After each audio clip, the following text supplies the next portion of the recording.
Shalom saudara-saudari yang terkasih dalam Tuhan, renungan hari ini berjudul Semua Agama Mengajarkan Kebaikankah? Bahan bacaan kita terambil dari Efesus 2 ayat 8-9, demikian bunyi firman Tuhan. Sebab karena kasih karunia kamu diselamatkan oleh iman. Itu bukan hasil usahamu, tetapi pemberian Allah. Itu bukan hasil pekerjaanmu, jangan ada orang yang memegahkan diri. Saat bercakap-cakap dengan penganut agama lain, saudara akan mendapatkan pernyataan klise seperti ini. Inti semua agama itu sama, yaitu mengajarkan kebaikan. Ucapan seperti ini kadang-kala diucapkan dengan penuh ketulusan atau sekedar untuk menghindari diskusi seputar agama, karena memang diskusi seputar agama memang sangat sensitif. Tentu tujuan dari ucapan ini sebenarnya baik, yaitu menghindari perdebatan kasar atau konflik antar umat beragama. Namun demikian tujuan yang baik tentu saja tidak selalu dapat dijadikan sebuah pembenaran. Perlu sebuah pertanyaan yang kita kaji lebih dalam, yaitu apakah memang semua agama mengajarkan tentang kebaikan?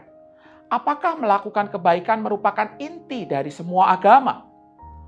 Jawaban terhadap pertanyaan ini sebenarnya cukup jelas.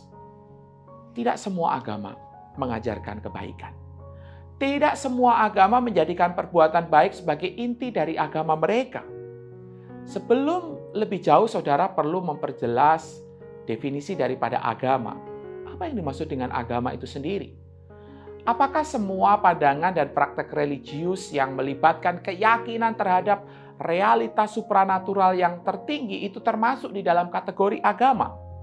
Dalam banyak kasus, mereka yang berkata inti semua agama itu sama, yaitu mengajarkan kebaikan, ternyata belum juga memikirkan secara matang tentang definisi daripada agama itu sendiri. Tapi ketika kita menawarkan definisi dasar, yaitu bahwa agama adalah keyakinan terhadap realitas supranatural yang tertinggi, mereka baru menerimanya. Nah, beranjak dari definisi di atas, beberapa praktek dalam agama-agama tertentu, baik dalam zaman kuno maupun sekarang, yang sukar untuk dipahami sebagai sebuah kebaikan. Sebagai contoh, dalam zaman Alkitab ada penyembahan kepada Dewa Molok yang melibatkan pengorbanan anak. Dengan memaparkan data ini, saudara perlu untuk memikirkan definisi ulang bahwa apakah memang semua agama mengajarkan kebaikan dengan mengorbankan kehidupan. Kemudian kita juga berbicara tentang motivasi di balik perbuatan baik yang diajarkan di dalam agama-agama juga berbeda. Aspek motivasi ini tidak boleh kita pandang remeh. Suatu tindakan dinilai baik atau buruk tergantung pada motivasi di baliknya. Memberikan bantuan untuk memanipulasi orang, misalnya, jelas itu bukanlah sebuah kebaikan. Menunjukkan kebaikan hanya untuk menipu orang lain, malah itu merupakan sebuah kejahatan. Lalu bagaimana dengan kekristenan? Dalam hal motivasi, kebaikan kekristenan ini terbilang cukup unik. Alkitab mengajarkan saudara berbuat baik karena sudah diselamatkan. Efesus 2 ayat 8-9. Perbuatan baik kita bukanlah syarat, melainkan bukti daripada keselamatan.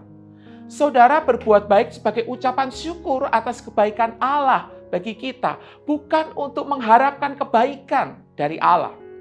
Walaupun Allah nanti tetap akan memberikan upah atas perbuatan baik kita, tetapi hal itu tidak akan mempengaruhi keselamatan dan bukan dorongan utama bagi kebaikan yang orang Kristen praktekkan. Konsep ini jelas sangat berbeda dengan ajaran-ajaran umum di berbagai macam agama. Walaupun agama lain ada yang mengajarkan konsep tentang keselamatan atau apapun istilah yang digunakan di sana, penekanan daripada agama-agama ini adalah sangat dominan menekankan peranan manusia dalam keselamatan. Kekristenan mengajarkan hal yang berbeda. Inti dari kekristenan bukan pada usaha manusia, melainkan kepada kasih Allah kepada manusia. Bukan manusia yang mencari perkenanan Allah, tetapi Allah yang mencari dan menyelamatkan manusia yang berdosa. Inilah inti kekristenan dan inilah yang menjadi pembeda. Amin. Mari kita berdoa. Ya Tuhan, tolonglah kami untuk kami senantiasa menghidupi akan firman-Mu ini dengan mempraktikkan kebaikan sebagai sebuah bukti atas anugerah yang kami terima dari Tuhan. kami digerakkan, kami dimotivasi oleh karena besarnya cinta kasih Tuhan atas kami manusia yang berdosa, sehingga kami menjadi orang-orang yang mempraktikkan kebaikan ini secara nyata, sehingga hidup kami boleh menjadi berkat. Tolong kami ya Tuhan, kami berdoa, kami meminta hal ini di dalam nama Tuhan Yesus.